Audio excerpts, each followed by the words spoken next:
Denial. The softest, most seductive prison of all.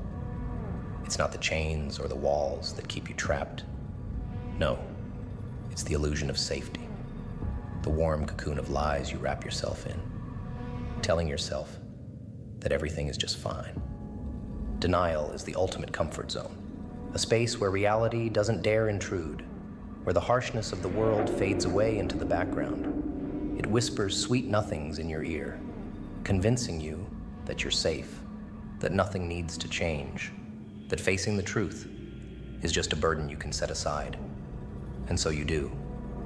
You stay there, nestled in the silence of avoidance, blind to the storm gathering outside. But denial is a trap disguised as comfort, a drug that dulls the senses, keeps you numb while the world burns around you. In that comfortable fog, you think you're protecting yourself, shielding yourself from the pain, the fear, the truth. But all the while, you're sinking deeper into complacency, into paralysis. Denial lulls you into a false sense of security, making you believe that inaction is a form of protection, when in reality, it's the slowest form of destruction. The walls you built to keep the world out have become your tomb, sealing you off from the very life you claim to preserve. Comfort zones are insidious because they don't look like prisons. They look like safety nets, like a place to rest, to hide from the discomfort of reality. But that's the lie. Denial keeps you there, convincing you that growth, change, risk, those are the enemies. It's not the truth you're running from. It's the pain that comes with acknowledging it. In that denial, you've made a choice, whether you realize it or not. A choice to stay small, to remain stagnant, to wither while pretending you're thriving. It's the coward's way out, dressed up as a form of self-preservation. But there's a cost to that comfort. Denial is not a sanctuary. It's a slow suffocation. Every day spent in denial is a day wasted, a day spent avoiding the very thing that could set you free. The truth is a brutal teacher, but it's the only thing that will break the chains that keep you locked inside your own mind. Denial tells you that stepping out into the unknown, facing the discomfort, will destroy you. But it's the opposite. It's staying in that comfort zone, in that soft haze of ignorance that kills you slowly, silently, from the inside out. And deep down, you know it. You know that denial isn't saving you. It's enslaving you. The longer you stay in that false sense of security, the more you lose time, potential, yourself. You become a shell, existing rather than living, all because you refuse to face what's right in front of you. The longer you cling to that illusion, the more it devours you, feeding off your fear, your avoidance, until there's nothing left but the hollow echo of what could have been. Denial. It's not just a soft prison, it's a loop, an endless cycle that keeps you running in circles, blind to the cracks forming beneath your feet. As long as you deny the state of your life, the gaps, the flaws, the weaknesses, those invisible chains grow tighter. You tell yourself everything's fine, that this is how it's meant to be, that the discomfort is normal, that the weight of it all is just how the world works. But deep down, the cracks are spreading, and as long as you refuse to look at them, you stay stuck, trapped in that endless cycle, never progressing, never evolving, just existing. It's the slowest form of self-sabotage, and the longer you stay blind to it, the deeper you sink into the abyss of mediocrity. To deny is to stall. It's the ultimate act of self-deception, convincing yourself that as long as you don't look too closely, everything will somehow fix itself. But that's not how it works. The gaps, the flaws, they don't just disappear because you refuse to acknowledge them. They grow, they fester, and eventually they consume. Denial is not a shield, it's a blindfold. As long as you wear it, you'll never see the gaps, never find the places where you need to evolve. And without seeing those gaps, you stay stuck in the same loop, repeating the same mistakes, making the same choices, living the same life. It's a fate worse than failure, because at least failure teaches you something. Denial just keeps you stuck. The way out? It's not glamorous, not comfortable, not wrapped in the pretty package society sold you. It's brutal. It's raw. It requires you to rip away the blindfold and stare into the void of your own shortcomings. To accept that you are not where you need to be. To admit that your current state is far from the potential you hold. Most people run from this moment, terrified of what they'll find when the mask of denial comes off. And why wouldn't they? Society has spoon-fed them a script from birth, telling them what to think, what to believe, what to want. But the script is a lie, a trap. If you follow it blindly, you'll end up living someone else's version of life, engineered by the expectations of a world that doesn't care about who you could truly become. For most of your life, the world has told you what to do. Think like this, act like that, pursue these goals, follow that path. You've been handed a blueprint that was never meant for you. It was meant for the masses, for the compliant, for the ones who never question. But what happens if you pause? What happens if for just a moment you stop running on that hamster wheel and start asking why? Why do I believe this? Why am I doing this? Why do I care about the things I care about? Those are the questions denial fears. Those are the questions that crack the foundation of everything you thought was certain. It's hard to break free, because breaking free means tearing down the life you've built on someone else's terms. It means acknowledging that everything you thought you wanted might have been a product of someone else's expectations, someone else's agenda. And that's terrifying, to admit that you've been following a script for so long, that you've been a cog in a machine built by the world around you, rather than by your own design. But without that pause, without that moment of clarity, how can you ever engineer a life you actually want? How can you ever be the architect of your own existence if you're too busy building someone else's vision? Denial is the easy way out. It lets you coast. It lets you survive without ever having to confront the discomfort of growth. But survival isn't enough. Not anymore. The life you want to live, the life that's waiting for you, demands more than just survival. It demands that you confront the gaps, the shortcomings, the things that aren't working. And that requires facing reality head on, without flinching, without turning away. It's not enough to accept where you are. You have to see it, point it out, and then tear it apart, so you can rebuild it from the ground up. The ones who never pause, who never question, they stay in the loop forever. But those who take the time to stop, to ask, to confront, the ones who aren't afraid of the hard work of reprogramming their minds, they're the ones who break free. They're the ones who tear away the layers of societal conditioning and start building something real, something authentic.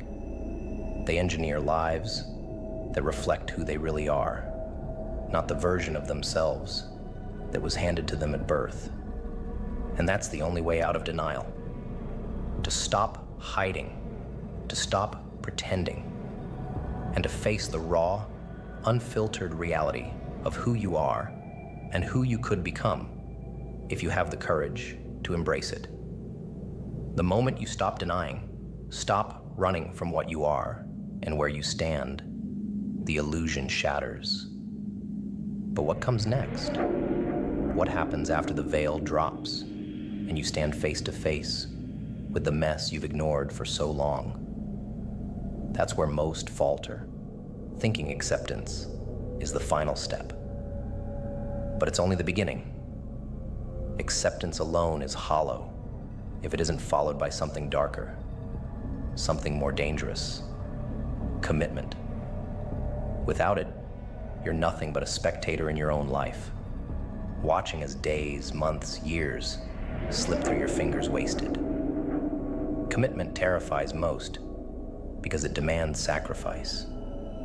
Once you commit to something, there's no turning back, no safety net to fall into when things get uncomfortable. Commitment means locking yourself into the struggle, staring down the barrel of failure and deciding to pull the trigger anyway. But those who commit to nothing, who dabble, who float through life without purpose, they're the real prisoners, trapped not by circumstance, but by their own indecision, by their refusal to anchor themselves to something real. Without commitment, life becomes an endless stream of distractions.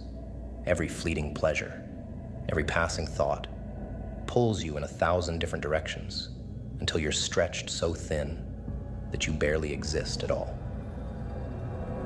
To commit to nothing is to be at the mercy of everything. You become a puppet to the whims of the world, blown around by every new trend, every new idea, every new desire. It's a life of shallow pursuits, of temporary fixes that leave you emptier than before. The mind, uncommitted, becomes a breeding ground for chaos. You chase every fleeting thing that promises an escape from the discomfort of doing nothing meaningful. But what you don't realize is that the misery you feel, the hollow ache in your chest, is a direct result of this distraction. It's the consequence of a life lived without direction, without purpose. And that is a fate worse than death. To be alive, yet dead inside, lost in the noise, unable to find the path because you've never committed to walk in one. Commitment is the blade that cuts through the noise. It's the thing that gives your life shape, form, meaning. Without it, you're just drifting, waiting for something external to fill the void inside. But nothing outside you will ever fill that emptiness. Not the distractions, not the comforts, not the endless cycle of meaningless pursuits. Only when you commit to something, truly commit, do you begin to understand the power you've been wasting. Misery is a choice, but it's a choice made every day by those who refuse to anchor themselves to something greater than the distractions. It's a slow descent into madness, masked by the fleeting highs of temporary gratification, while the soul starves in the background. The world is filled with those who dabble, who hesitate, who flirt with ideas but never marry any of them. They fear commitment because commitment means discipline, means sacrifice, means facing the discomfort that comes with chasing something real. But those who commit, those who truly give themselves over to something, find a kind of power that is inaccessible to the rest. In a world full of distractions, the committed are the ones who rise. The rest, they remain lost, chasing shadows, forever trying to fill a void that grows deeper with every passing moment of indecision. A person who commits is dangerous, unstoppable. Once you've anchored yourself to something, the distractions fall away. The noise quiets. And in that silence, you find clarity. You find focus. You stop chasing everything and start building something. It doesn't matter what you commit to. An idea, a cause, a path, so long as you commit fully. Because the moment you do, you take control. You stop being a victim of your own life. You become the architect, the designer of your fate. And that's the most dangerous thing of all. The world doesn't want you to commit, because a committed person is beyond manipulation, beyond distraction. You can't control someone who knows exactly where they're going. Those who refuse to commit, those who live in the endless sea of distractions, they are the ones who suffer the most. They think freedom lies in not being tied down, in keeping their options open. But in the end, they become slaves to everything. Every new idea pulls them away from themselves. Every passing trend takes them further from the life they were meant to live. They've traded depth for breadth, meaning for surface-level distractions. And in doing so, they've condemned themselves to a life of quiet misery, a life where nothing is ever truly built, where everything is started but never finished, where every day feels the same because no path was ever truly chosen. So after acceptance comes the hardest step of all, commitment. It's not enough to see where you are. You must decide where you're going. And then you must walk that path relentlessly. Without that, you'll stay stuck, endlessly spinning in circles, distracted by everything, committed to nothing, and haunted by the knowledge that you've wasted what could have been. Change. That terrifying concept that makes most people recoil, clutching desperately to the comforts they've built around themselves. But here's the thing. Intelligence isn't measured by how much you know, how well you memorize facts, or how cleverly you argue. No, the real measure of intelligence is your ability to change, adaptation, evolution.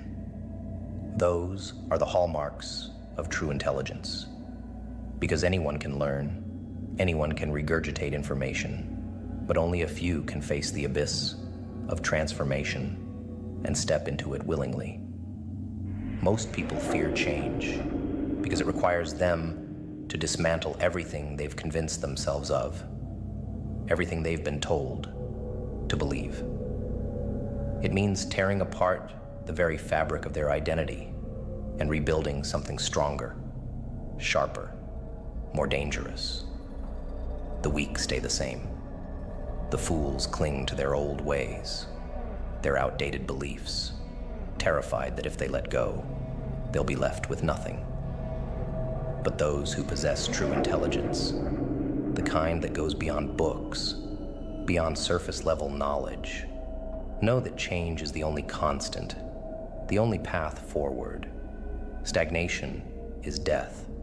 To resist change is to die a slow death, trapped in the prison of your own making, watching as the world moves on without you. Those who adapt, who evolve, they are the ones who survive, who thrive. They shed their old skins like a snake discarding what no longer serves it, and emerge stronger, more resilient, more capable of facing the unknown. Change is not an easy path. It's brutal, like ripping the flesh from your own bones. It demands sacrifice, the death of your old self, the destruction of old patterns, old habits, old comforts. And most people can't handle that kind of self-destruction. They want to stay as they are, to cling to their outdated ways of thinking, because it's easy, it's familiar. But what they don't realize is that staying the same is far more dangerous than change ever could be.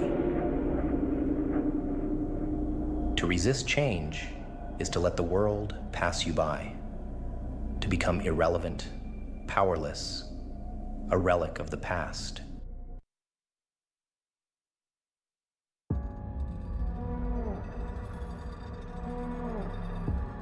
They come at you with their provocations, their theatrics, expecting you to dance to their tune.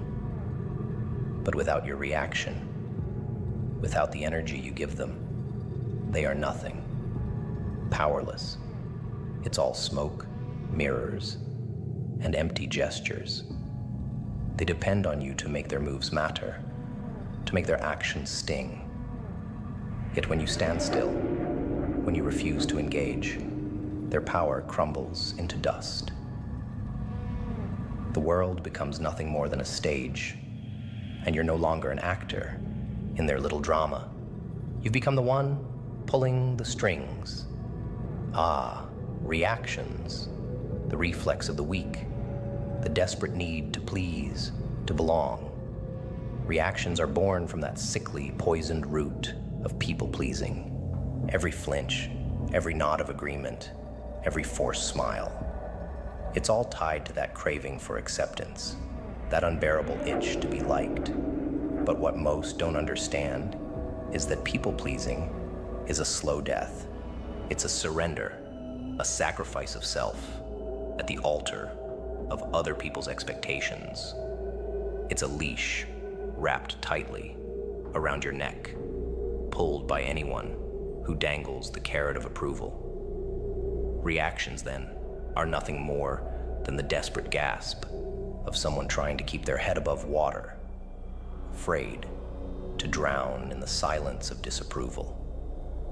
Every situation that seems so pressing, so full of urgency and fire, is just an empty frame until you fill it with meaning. People think they control you with their words, their actions, but what is their effort worth if you don't respond? It's like watching a magician reveal their tricks. What seemed so grand, so inevitable, turns out to be nothing more than a parlor game, an illusion built on the assumption that you would react.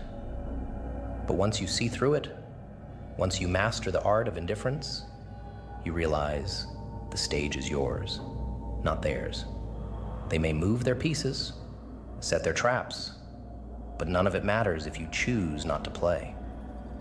People-pleasing is an addiction, but unlike most addictions, it's camouflaged as virtue. Be nice, they say. Keep the peace. Make others happy.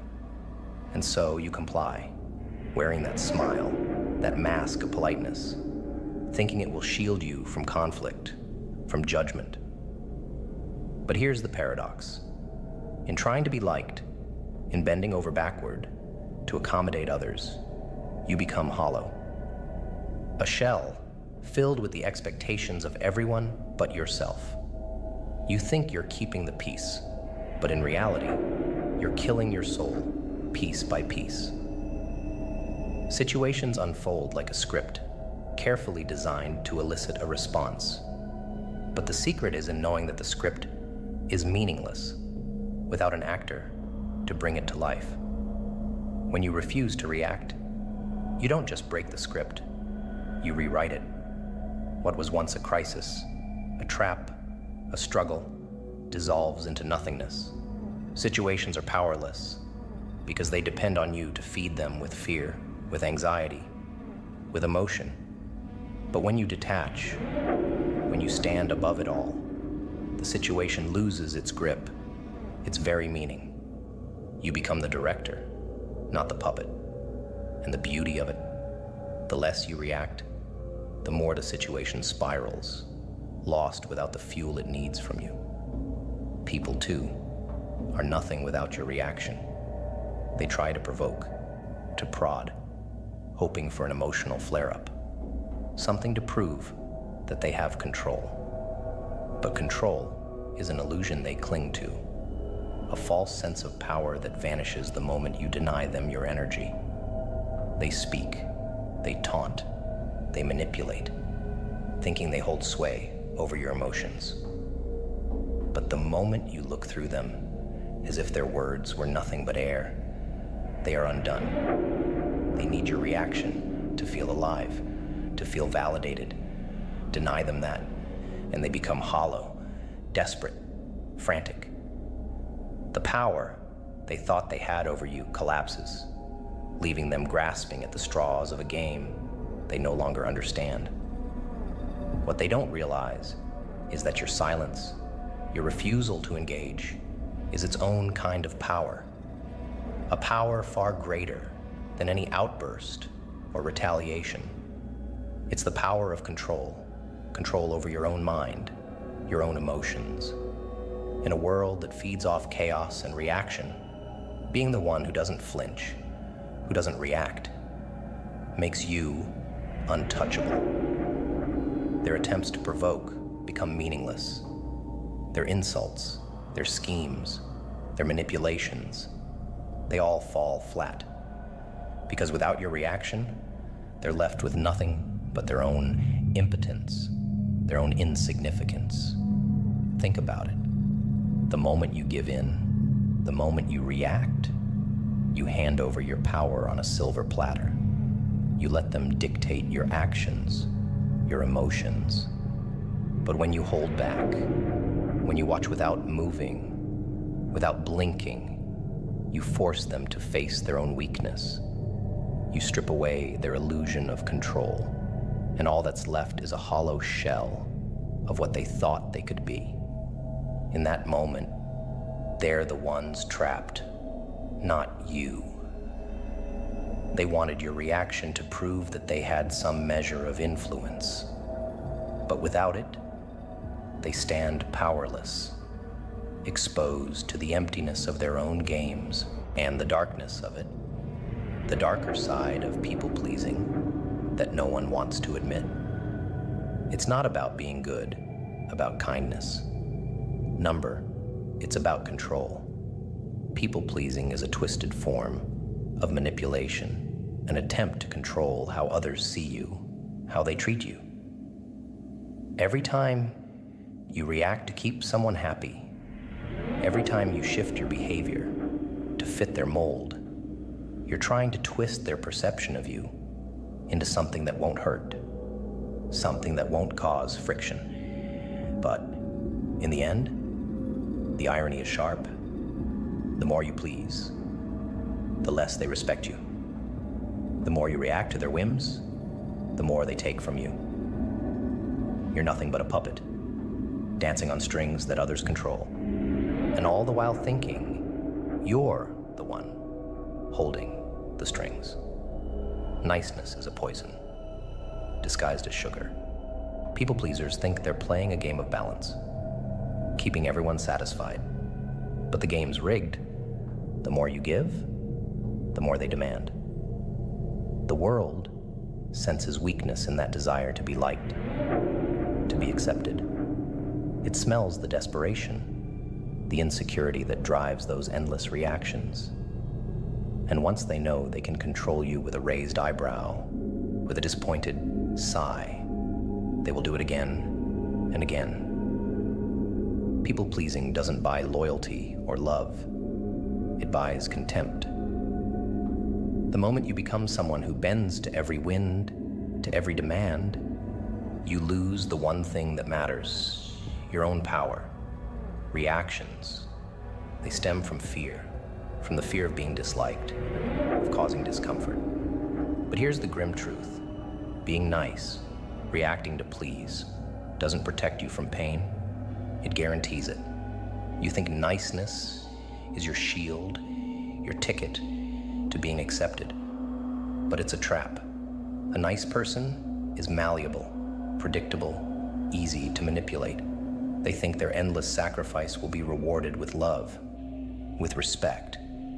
But respect isn't given to those who bend. It's given to those who stand firm, who refuse to react, who refuse to be moved by the demands and expectations of others. Reactions are born from a place of wanting to keep the peace, but the peace is a lie. There's no peace in people-pleasing, only quiet desperation.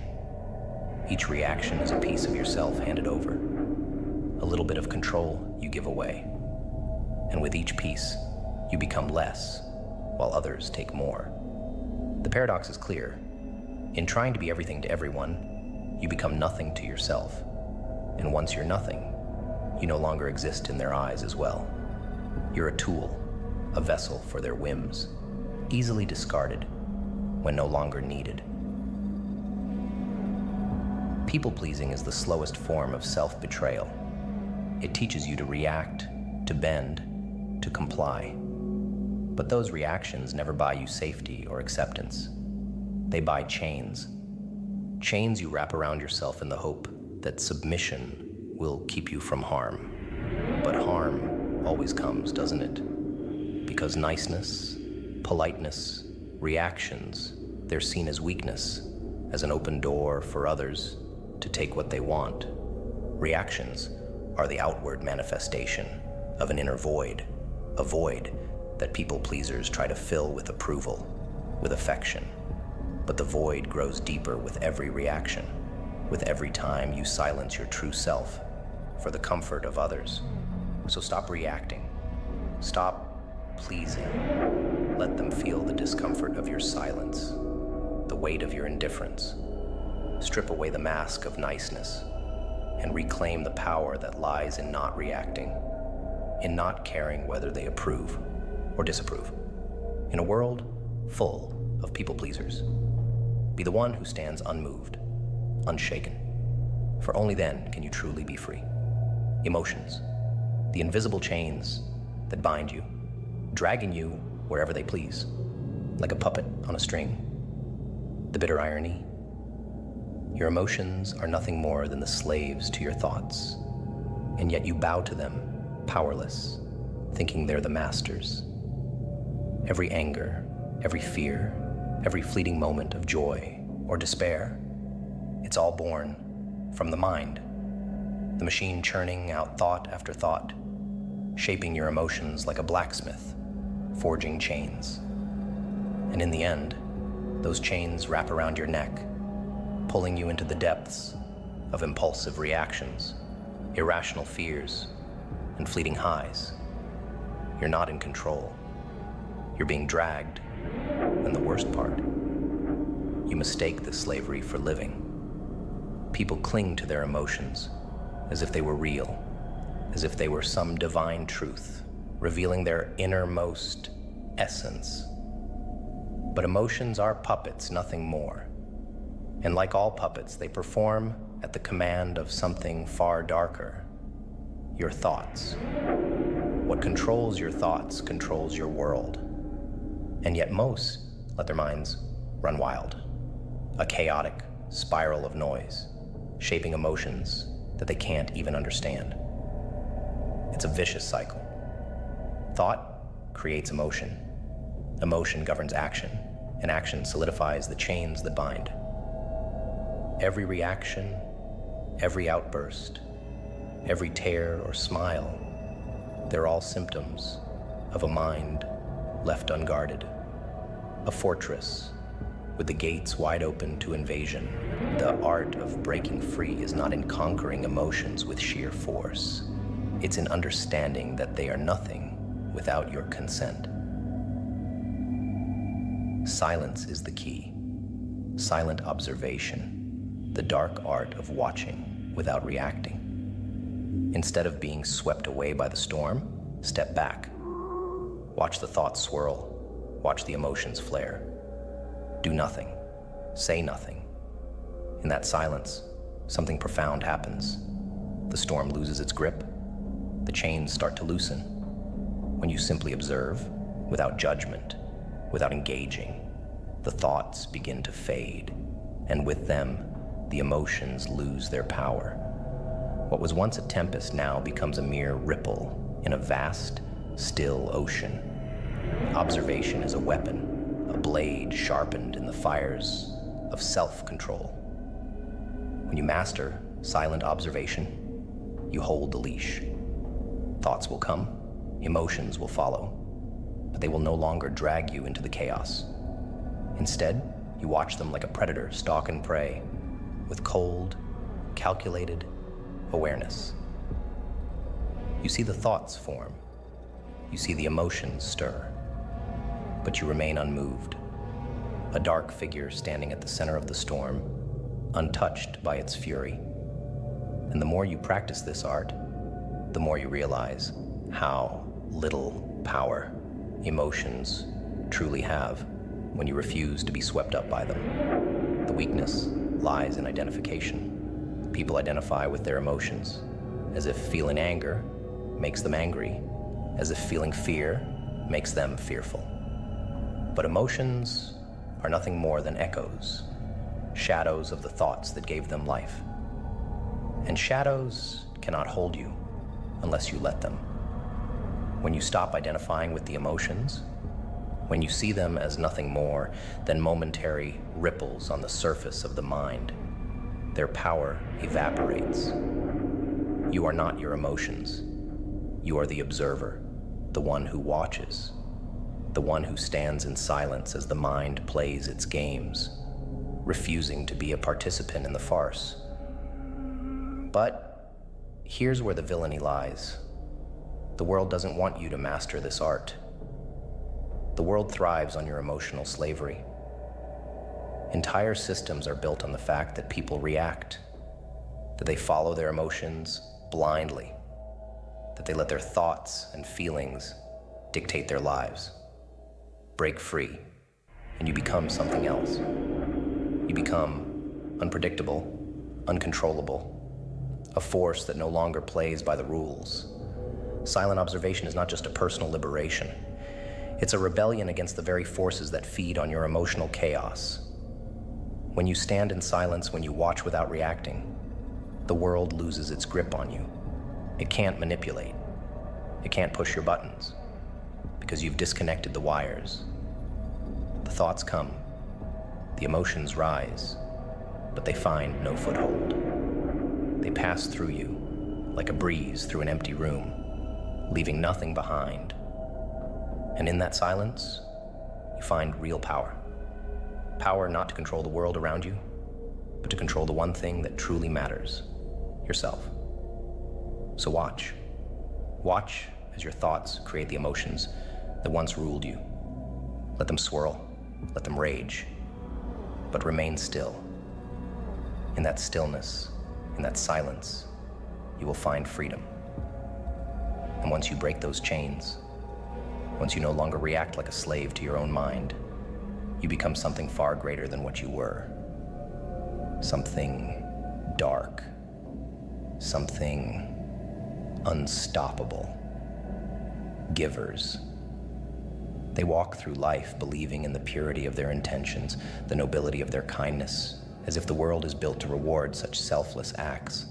But there's a darkness in giving, a shadow that follows every gesture, every sacrifice. Because while givers pour themselves out, drop by drop, the takers gather around like vultures, circling, waiting. The givers believe their generosity will be met with gratitude, that their endless well of compassion will somehow inspire balance. But that's not how this game works. The takers never stop. They never pause. They never ask how much is too much. Takers will drain you dry, leave you hollow, and move on to the next source without a second thought. Setting limits is the only way to survive in a world of takers. But limits are not in the vocabulary of the giver. It feels wrong, doesn't it? To say no, to refuse. The giver has been conditioned to believe that limits are selfish, that boundaries are cruel. Yet without them, the giver is nothing but prey. To give without limit is to bleed without stopping, to open yourself up to a slow and inevitable death, one piece at a time. Takers don't care about your boundaries. They have none themselves. They will take and take and take until there's nothing left, until you're a husk, drained of every ounce of energy, of will. To survive, the giver must embrace a darker truth. Kindness without boundaries is a death sentence. To set limits is to reclaim power, to ensure that the act of giving doesn't become an act of submission. In the end, it's the only way to survive the endless hunger of the takers.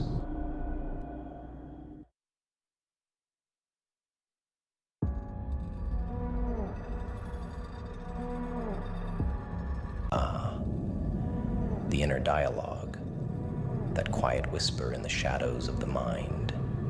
It's the voice no one else hears, the constant companion that reveals the cracks in the facade you wear so proudly.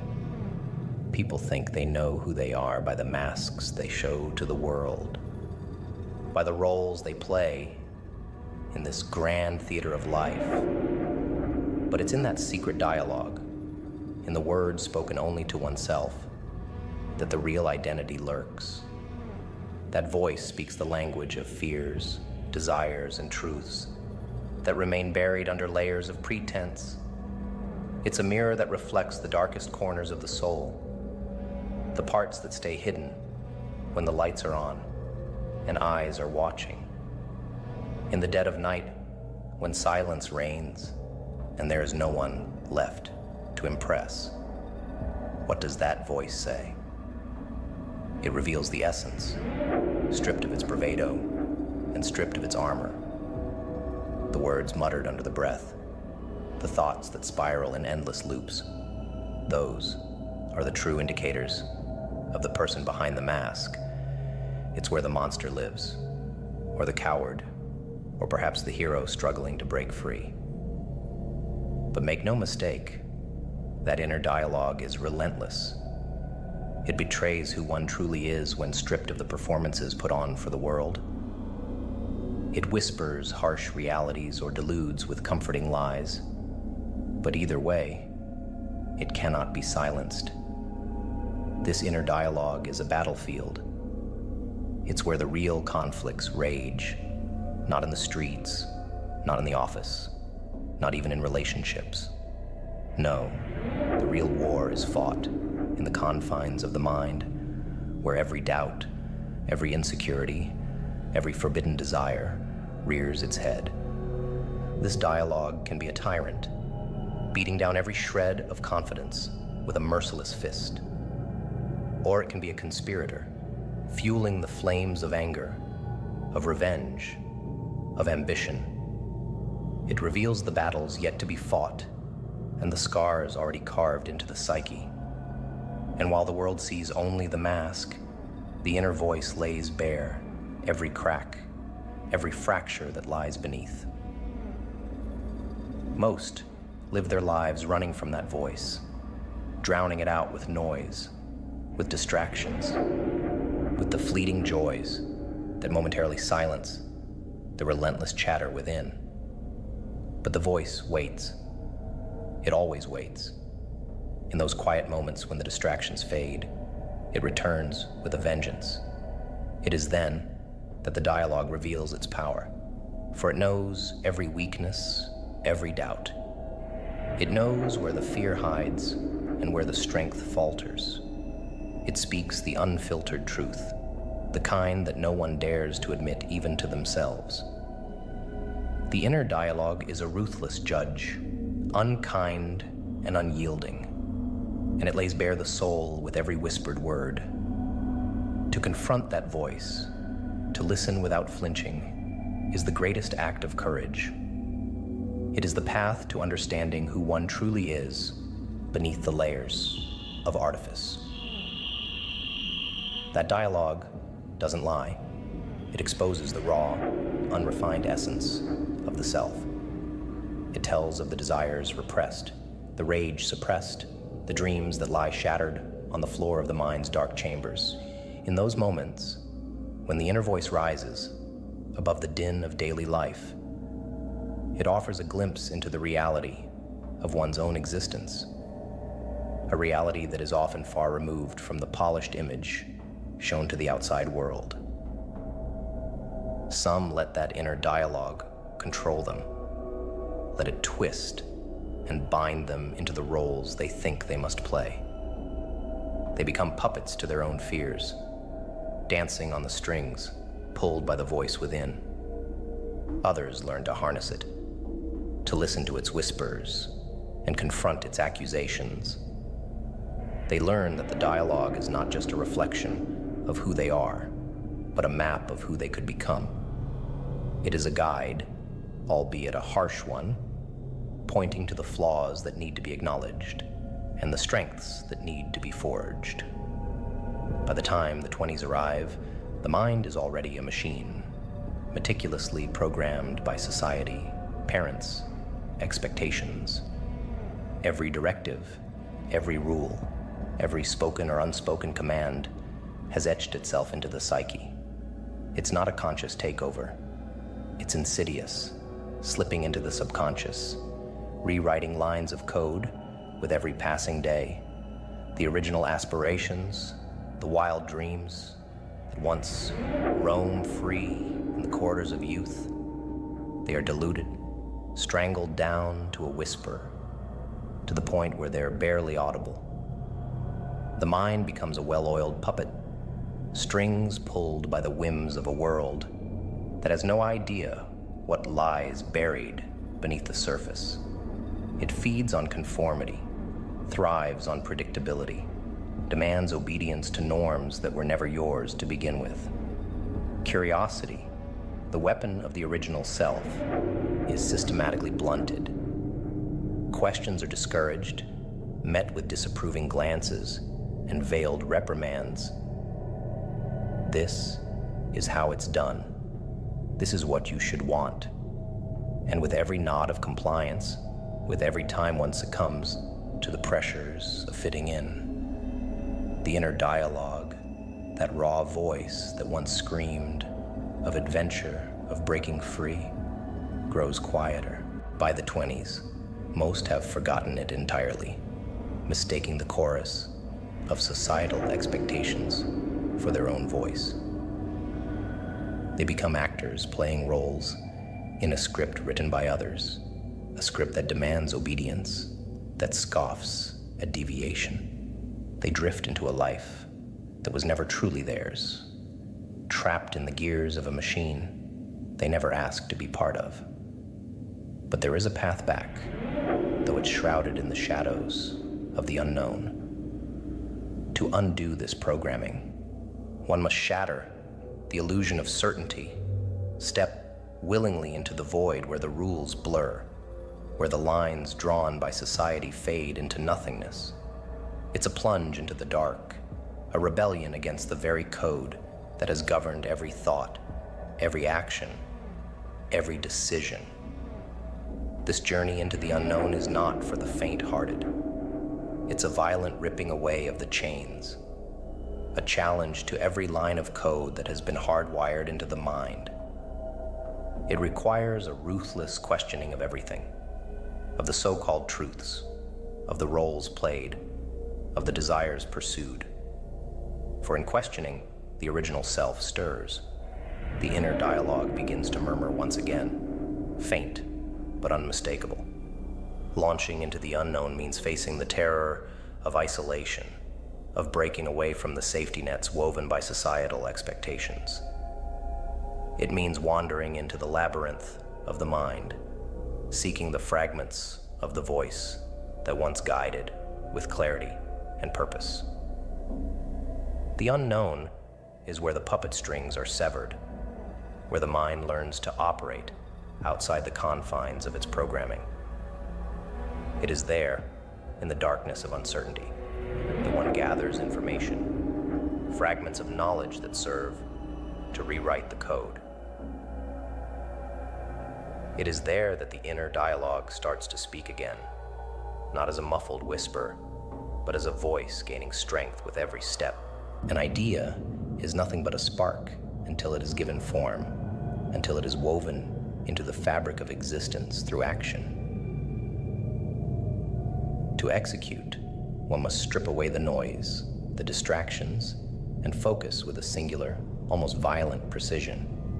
Write it down, carve it into reality with ink and paper.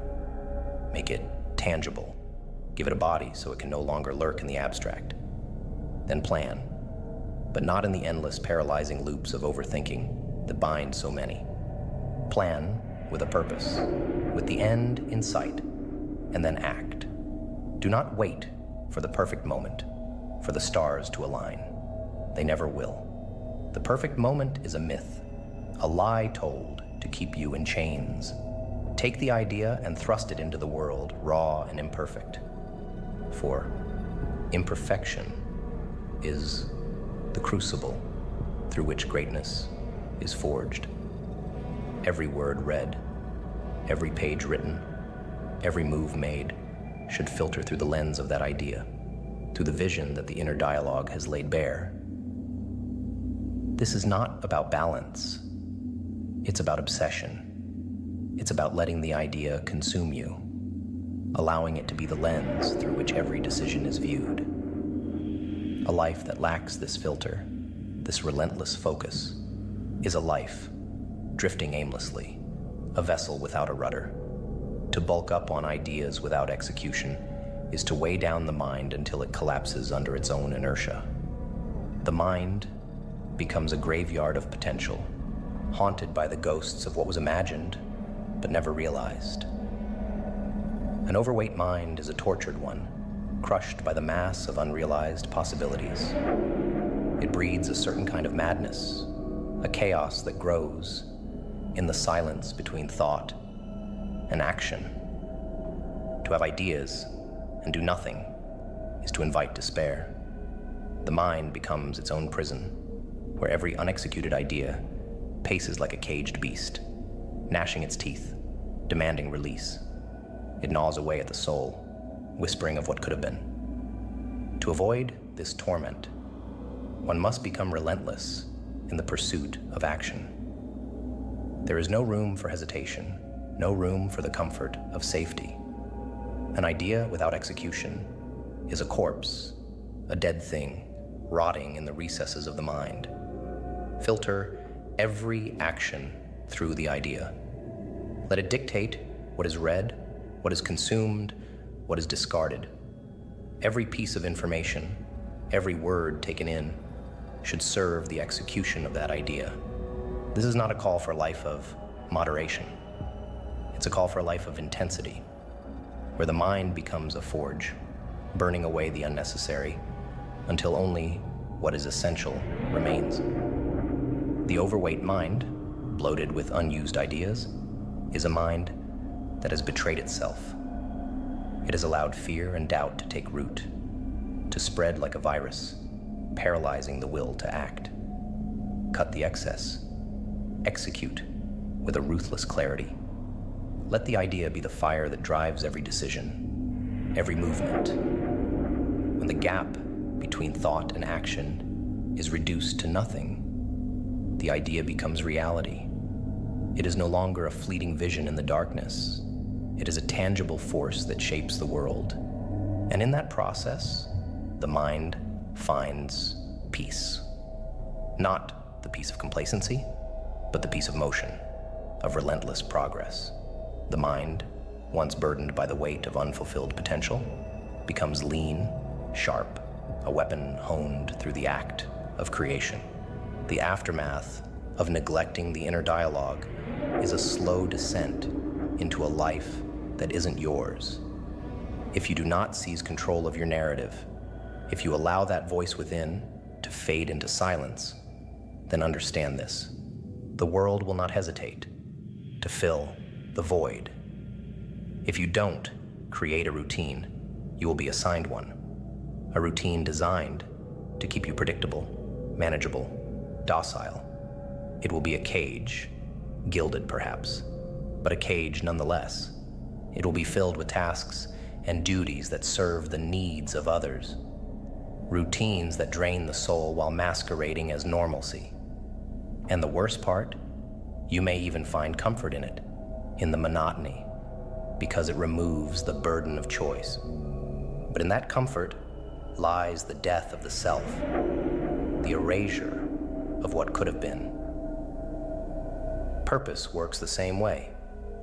If you don't create your own, if you don't carve it out with blood and sweat, then someone will hand you theirs. They will craft a purpose for you, tailored not to your dreams, not to your desires, but to theirs. You will become a cog in a machine. a tool wielded for ends that do not concern you. And as you go through the motions, you'll tell yourself that this is just how life is, that this is what everyone does. You will bury the discomfort, the unease, the sense that something vital has been lost. That is what they want, what the system demands. Obedience, complacency, the quiet acceptance of a purpose assigned. People are too quick to adopt the structures laid out by others. They cling to them like lifeboats in a storm, desperate for anything that offers a semblance of stability. But those structures are traps designed to catch the aimless, the ones who haven't fought to reclaim their inner dialogue. They promise security, but deliver servitude. They offer the illusion of meaning, while draining away the essence of life.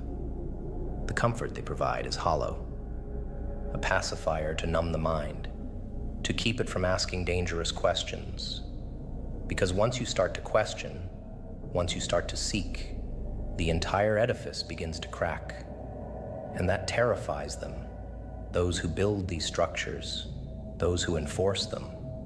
They thrive on the unspoken agreement that people will willingly lock themselves in these prisons to avoid the chaos of uncertainty.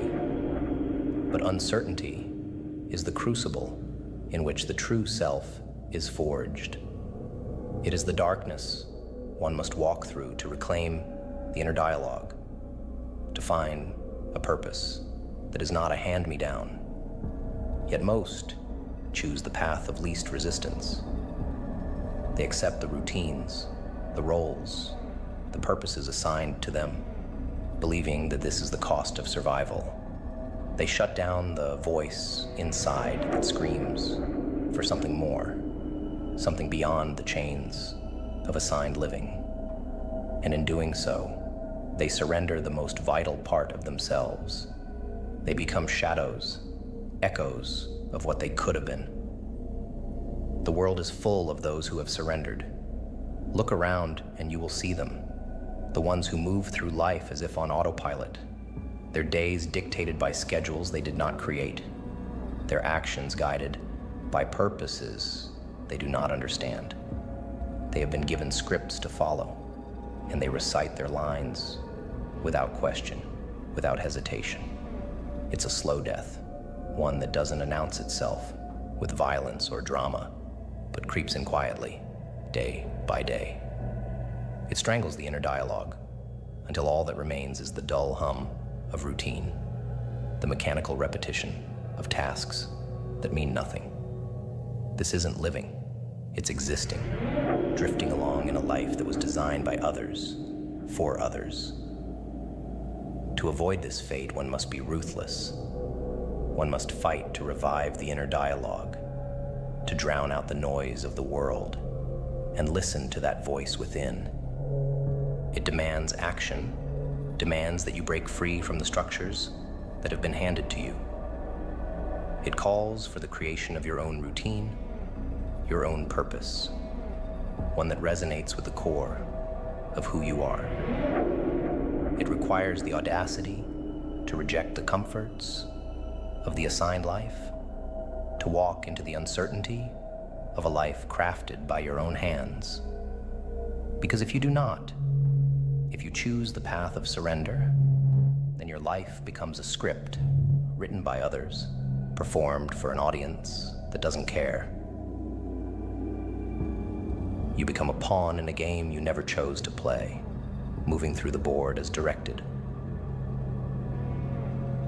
The inner dialogue, the voice that could have been your guide, becomes nothing more than a faint whisper, drowned out by the noise of obligations and duties that serve everyone but you. And as time passes, the weight of that unfulfilled potential will settle in, a heavy, suffocating presence that gnaws away at the soul. So rise. Rise against the structures laid out for you.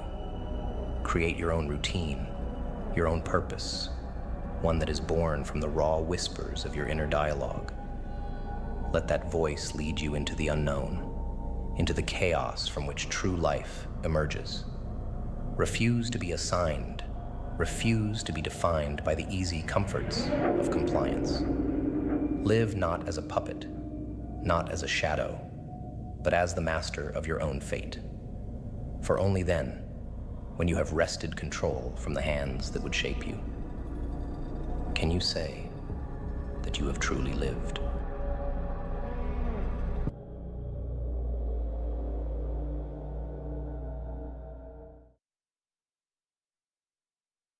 You played your hand, and now they'll feel the weight of what they've lost. It won't hit them right away, no. At first, they'll carry on, thinking they've won, thinking they've buried you. But very soon, they'll feel it. The creeping void where your presence once was, the aching emptiness of your absence. And when that pain hits, oh, it'll crush them. You see, people like them, they never realize what they had until it's gone.